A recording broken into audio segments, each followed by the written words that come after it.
everybody, and welcome back to my channel on a day. I'm Donna, and if this is your first time watching, welcome and thank you for all my new subscribers. So I have been celebrating my birthday. My birthday was on October 15th, and I was so busy doing things that I didn't get to record a video and post it that day. Anyway, I've been busy. It is so fall now.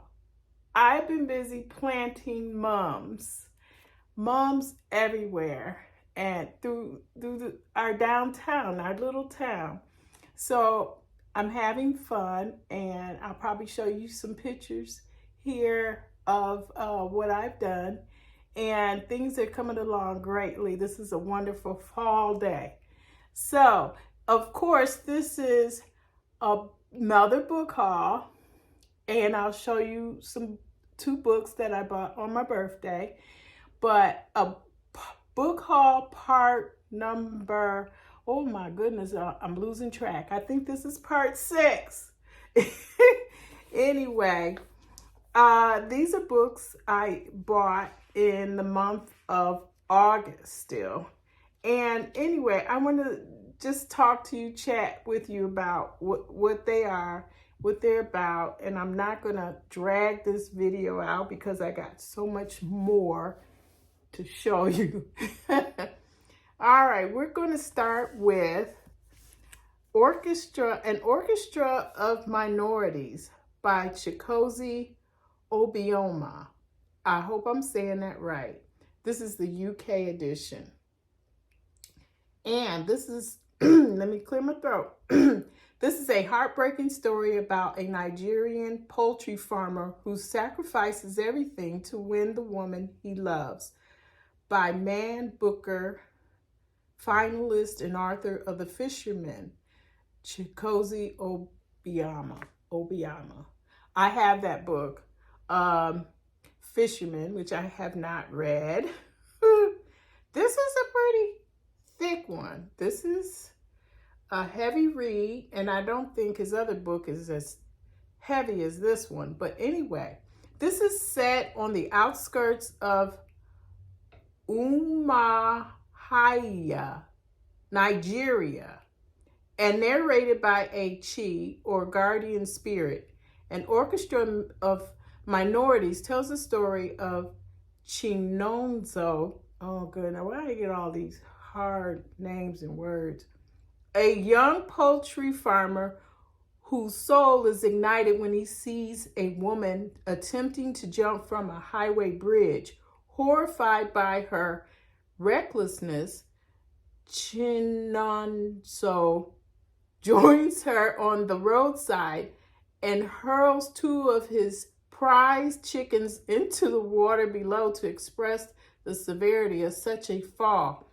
The woman, Nikole, is stopped in her tracks. Okay. So, I'm not going to keep reading. But this cover is gorgeous. It's a gold and gray tint of the feathers. And I guess that maybe symbolizes the chickens that he threw in the water. So look this up, read a little more, and tell me if you've read it or if you plan on reading it, how you like it. All right. Now, Orchestra of Minorities. Next on my, the next book I bought was A Tall History of Sugar. Now, I heard another booktuber talk about this book and say how great it was. And it's by Curdella, Forbes. And what I have here is the UK edition. A Tall History of Sugar. It's a literary fiction Discovered amidst a tangle of sea grape trees by the childless Rachel Fisher, baby Moshe's provenance is a thing of myth and mystery. His usual appearance, with bluish translucent skin and duotone hair, only serves to compound his mystique. Equally feared and ridiculed by peers as he grows up, he finds a surprising kindred soul in the striking and bold Arnini Christie. There we go again, these names. Oh, geez. But their complex relationship is fraught with obstacles that tear them apart as powerfully as they are drawn together. Beginning in the late 1950s, 4 years before Jamaica's independence from colonial rule, a tall history of sugar's epic love story sweeps between a rural Jamaica scarred by the legacies of colonialism and an England increasingly riven by race, riots, and class division. That sounds interesting. This is literary fiction, a tall history of sugar. All right. Now, my next book is If I Survive You by Jonathan Escoffery. This is a literary short stories. If I Survive You is a collection of connected short stories that reads like a novel. In the 1970s, Topper and Sanya flee to Miami as political violence consumes their native Kingston, but America, as the couple and their 2 children learn, is far from the promised land. Excluded from society as Black immigrants, the family pushes on through Hurricane Andrew and later the 2008 recession, living in a house so cursed that the pet fish launches itself out of its own tank rather than stay. But even as things fall apart, the family remains motivated, often to its own detriment, by what their younger son, Trelawney, calls the exquisite, racking compulsion to survive. Anyway, I guess there are several stories that all connect. So interlocking stories, I presume these are short stories. And this book, I believe it won, what was it, a Man Booker Award? It recently won an award. Now I don't see it. I can't recall. This is his debut novel. It unravels what it means to be in between homes and cultures in a world at the mercy of capitalism and whiteness. That should be interesting, and it's not very thick. I don't know how many pages, but it looked like it'll be a quick read. So, If I Survive You.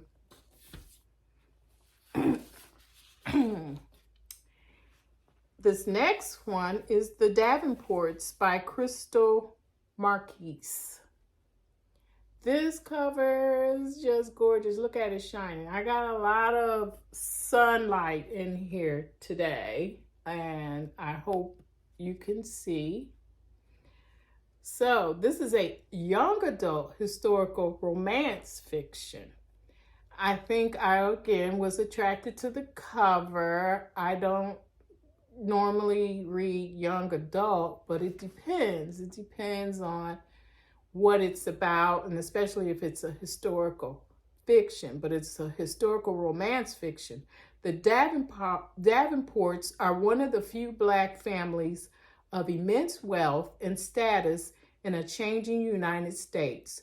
Their fortune, made through the entrepreneurship of William Davenport, a formerly enslaved man who founded the Davenport Carriage Company years ago. Now it's 1910, and the Davenports live surrounded by servants, crystal chandeliers, and endless parties, finding their way and finding love everywhere they're not supposed to.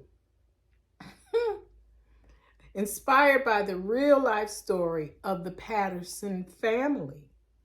The Davenports is the tale of 4 determined and passionate young Black women discovering the courage to steer their own path in life and love. Oh, this is based on a real life story. I've never heard of this. Okay, I gotta do some research. Y'all do some research too. And tell me if you've read this, how'd you like it? If you're interested in reading it, pick it up. And this I'm gonna dive into this. It's a fairly good size book. Here's the author. I am so looking forward to that. Whew. Okay, the Davenports. Next is, and I received an art copy. Well, I think it was an ebook, but it was an ARC. They sent it to me to read and review, and I haven't yet. But when I saw the book, I said, oh, I'm going to get the hardback and add it to my library, and I got to get it read and reviewed, so I'm still going to do that. And the title is We Are All So Good at Smiling, and it's by Amber McBride. I know at least one of her other books. I think it's called Moth. I'll probably have it up here over my shoulder. And I haven't read that one either. But I do plan on it. It's a young adult fiction. And Whimsy is back in the hospital for treatment of clinical depression when she meets a boy named Fairy. She recognizes they both have magic in the marrow of their bones, and when Fairy and his family move to the same street, the two start to realize that their lifelines may have twined and untwined many times before. They are both terrified of the forest at the end of Marsh Creek Lane. The forest, let me clear my throat. The forest whispers to Whimsy. The forest might hold the answer to the part of Fairy he feels is missing. They discover the forest holds monsters, fairy tales, and pain that they have both been running from for 11 years. Not quite my genre, but I'm committed to read it and review it. So, and I just thought the cover was absolutely beautiful. And I think she has an obsession with, is that moths around her head? Because the other book is Moth. Well, anyway. So, there we have it. Those are just a few of the books that I have purchased, and I have still a whole lot more. And for my birthday. So, I got up that morning, planted mums. My husband took me out for dinner, and I ate at a Chinese restaurant, and then he took me to a bookstore. Oh, he said, whatever you want to do. Well, I was on my way to a fabric store, but I happened to see a bookstore, and I said, take me there. Take me there. And it's called Second and Charles. I don't know if you all are familiar with that. I guess they got some chains all around. And it was my first time there. And I was perusing. I was trying to hurry because he was waiting patiently. However, I felt I didn't want to take too much of his time. But I found 2 books. And I'm not going to give a description about them because you may have already heard and you can Google what it's about. But this book I've been dying to have in my library, and it's the 1619 Project. And this is by Nikole Hannah Jones. And as you know, it's now a Hulu original series. They put the sticker on the book, which I really didn't need, but all of the copies had it. And since I didn't purchase the book when it first came out, which would have been minus that, I'm stuck with it. But I wanted to have the book. It's a pretty thick book. Oh my, the font is small. But this should be very impactful. I may listen to it on audio. I might could get through it faster. And I have her other book that she wrote for kids, Born on the Water. And it is beautiful. It is beautiful illustrations inside. So if you see that, pick it up. And that's nonfiction.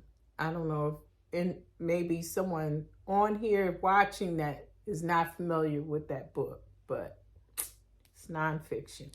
My other book I purchased was Transcendent Kingdom, and it's a novel by Gyasi, and she's the one who penned Homegoing, which I showed in some earlier videos.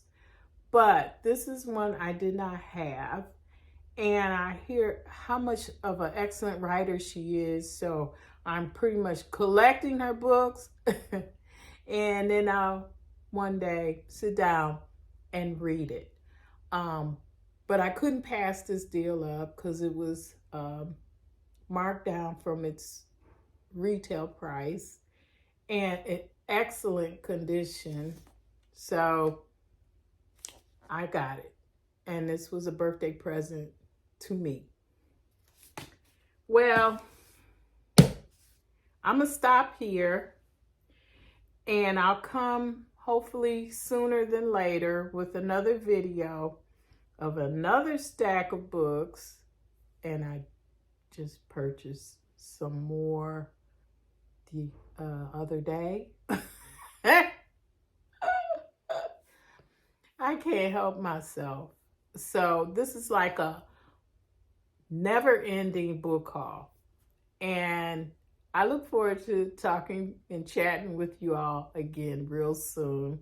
Thank you and enjoy this beautiful fall weather. Bye.